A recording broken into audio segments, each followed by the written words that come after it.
Você investe em algum fundo de investimento? Talvez você tenha clicado no vídeo justamente por causa disso. Você investe talvez num fundo multimercado, renda fixa, renda variável. Bem, saiba que você pode estar perdendo bastante dinheiro por investir nesses fundos. E nesse vídeo eu vou explicar exatamente por que disso. Eu quero abrir esse vídeo contando a história de um dos maiores gestores, um dos maiores investidores da história da Bolsa. Ele mesmo, o Warren Buffett, vocês já conhecem ele muito bem, já estão cansados de ouvir eu falar dele por aqui. Mas vocês não ouviram essa história ainda.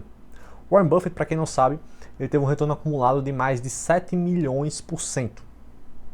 E bem, ele foi consideravelmente assim, um maior investidor da história justamente por causa disso, porque ele teve um retorno acumulado, né, maior do que qualquer outro investidor e muito acima do índice de referência dele, ou seja, ele bateu, né, por uma diferença muito grande o S&P 500, né, que é o índice da Bolsa Americana, basicamente. O que acontece? O Warren Buffett, ele administra todo esse patrimônio, ele investe, né, por meio de uma empresa, da própria empresa dele, que é a Berkshire Hathaway, né, um conglomerado, uma holding, onde ele tem ali alguns recursos que ele pode aplicar, né, investir em outras empresas, comprar ações de outras empresas. Basicamente assim, não é exatamente um fundo de investimento, né, acaba que é uma estrutura mais enxuta, porque ele não tem tantas despesas assim, a holding dele não tem tantas despesas como um fundo de investimento. Por exemplo, ele não cobra taxa de administração.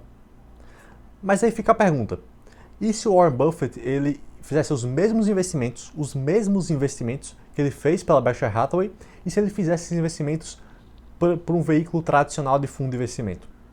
E se ele fizesse os mesmos investimentos grandiosos que ele fez, com grandes retornos, investindo na Coca-Cola, na IBM, investindo aí na Visa, na Mastercard, e se ele fizesse os mesmos investimentos, só que por um fundo de investimento que cobrasse uma taxa de administração de 2% e uma taxa de performance de 20%? Qual seria o retorno para os investidores que investissem nesse fundo? Bem, o retorno teria sido medíocre.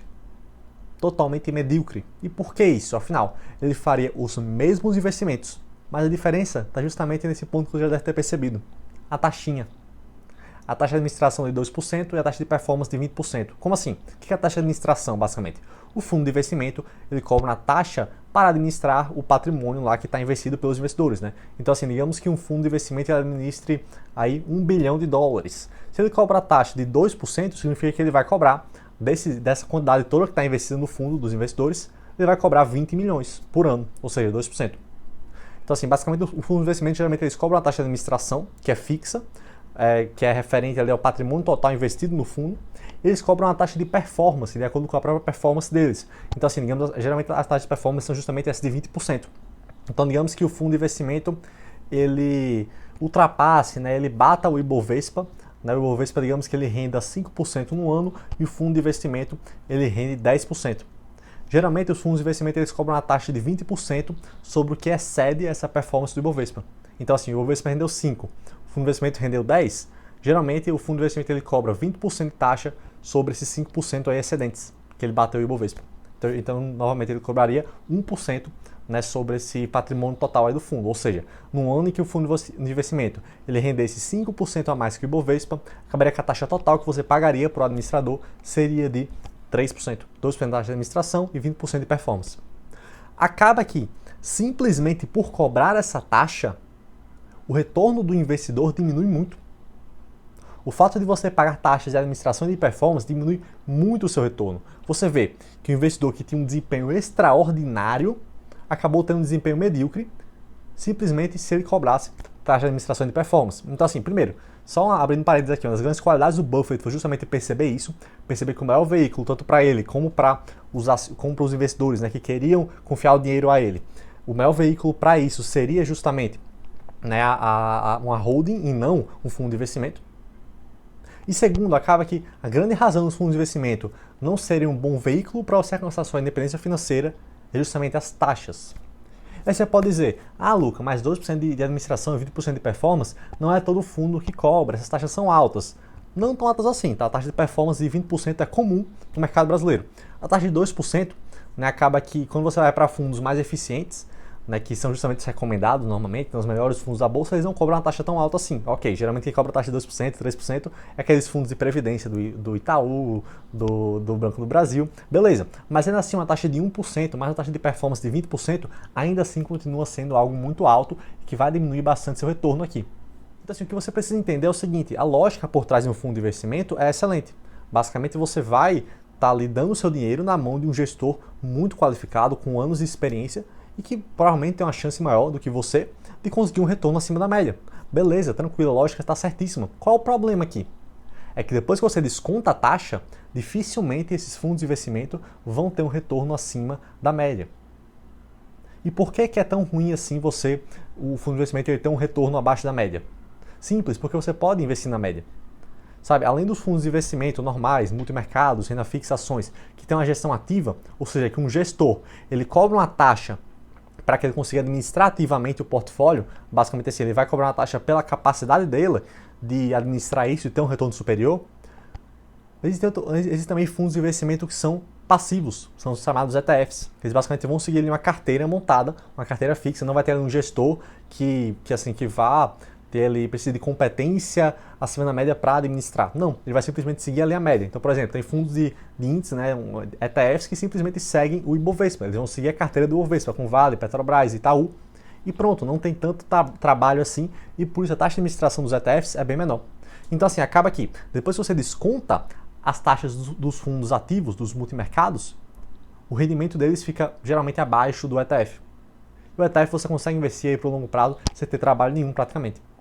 Ou seja, por isso que é tão interessante que você entenda isso, que você entenda que os fundos de investimento, assim, o problema não está na proposta deles, mas sim que na prática eles não são um veículo tão bom assim para te levar para a independência financeira. Simplesmente porque você pode ter opções muito melhores, seja investindo, seja administrando pessoalmente sem você ter que pagar uma taxa. Você pode escolher suas próprias ações sem ter que pagar taxa para ninguém. Isso, se você fizer uma boa administração, né, não necessariamente as melhores administrações do mundo, como gestores aí, mas se a administração boa, sem pagar taxa nenhuma, você tem condições de bater o mercado, ou você pode simplesmente investir no mercado por meio de um ETF.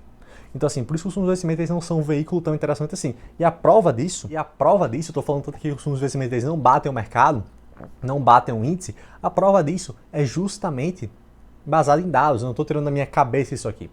Né, tem um relatório, né, que é feito pela S&P, que é semestralmente, que é o chamado SPIVA Record, né? Deixa eu só ver aqui o nome direitinho, mas é SPIVA o nome. Né? SPIVA Scorecard. Basicamente, Scorecard.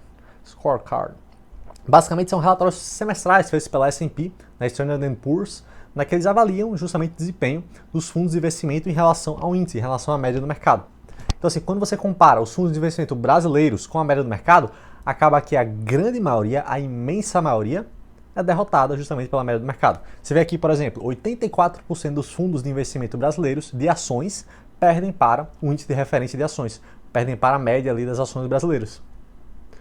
Ou seja, se você tivesse comprado ação teórica, né, uma carteira teórica de ações brasileiras, né, como por exemplo o Ibovespa, você teria batido a grande maioria dos fundos. Da mesma forma, 80% dos fundos de grandes empresas, né, que só investem em grandes empresas, né, nas empresas maiores de valor de mercado, 80% desses fundos perdem para a média do mercado. 91% dos fundos de small caps, os fundos que só investem em empresas menores, perdem para a média do mercado, perdem para a média do mercado de small caps. Ou seja, tanto na teoria, né, tanto por você entender que taxas de administração e de performance vão atrasar muito aí seu caminho para a liberdade financeira, como você observando os dados na prática, você consegue concluir que fundos de investimento não são um veículo tão bom assim para você alcançar a sua liberdade financeira. Assim, pessoal, na imensa maioria das vezes, se você não quer ter trabalho nenhum para escolher ativos, se você quer simplesmente dar seu dinheiro na mão de alguém, né, e deixar que traga um bom rendimento para você no longo prazo, a melhor escolha vai ser os ETFs, na grande maioria das vezes, a menos que você saiba realmente escolher os fundos que vão performar acima da média, a menos que você saiba escolher aí os 16% dos fundos que vão bater a média do mercado. Se você não sabe, se você acha difícil identificar quais gestores vão ter essa capacidade, o melhor é investir pelos ETFs. É você confiar na média do mercado e não confiar na capacidade do gestor e também a capacidade do gestor, além das taxas que ele vai cobrar, tá bom? Então, assim, tenha consciência disso já de cara, tá? Taxas vão atrasar muito o seu caminho. Então, busque ou investir por conta própria ou investir em ETFs que tenham taxas baixas. Espero que você tenha gostado do vídeo. Se você gostou, manda esse vídeo aí pro seu pai, pro seu tio, para um amigo que investe em fundos de investimento, seja de previdência, aqueles fundos do Banco do Brasil. Meu pai mesmo investia em uns fundos do Banco do Brasil aí que cobravam uma taxa de 3% só para investir em Vale, só para investir em Petrobras. Então, abra o olho aí, tá bom? Então, assim, manda esse vídeo para ele. Eu vou deixar aqui na descrição, no link da descrição, alguns links aqui justamente para essas pesquisas aí que eu botei do SPIVA Scorecard. Ele pode dar uma olhada a mais, ele também pode conferir mais a fundo aí isso que eu falei. Tá? Espero que você tenha gostado do vídeo. Se você gostou, deixe seu like, se inscreve no canal e também se você tem interesse em aprender a investir por conta própria, né? Se você não quer depender dos fundos de investimento, se você não quer também investir em ETFs, se você quer ter um desempenho acima da média dos ETFs, eu tenho uma opção para você aqui, que é justamente você aprender a investir por conta própria, aprender a analisar e escolher ações por conta própria. Justamente aqui no link da descrição do vídeo também vou anexar, né, um link para um mini curso completo, onde eu vou ensinar você gratuitamente, né, como é que você pode começar a investir, como é que você pode começar a escolher ações e montar a carteira de renda passiva que vai trazer bons retornos no longo prazo. Então já clica no link da bio aí também, o nome do mini curso é Investindo do Zero. Clica aí para você ter acesso e aprender a investir por conta própria. Tá bom? Valeu pessoal, espero que você tenha gostado do vídeo e até a próxima.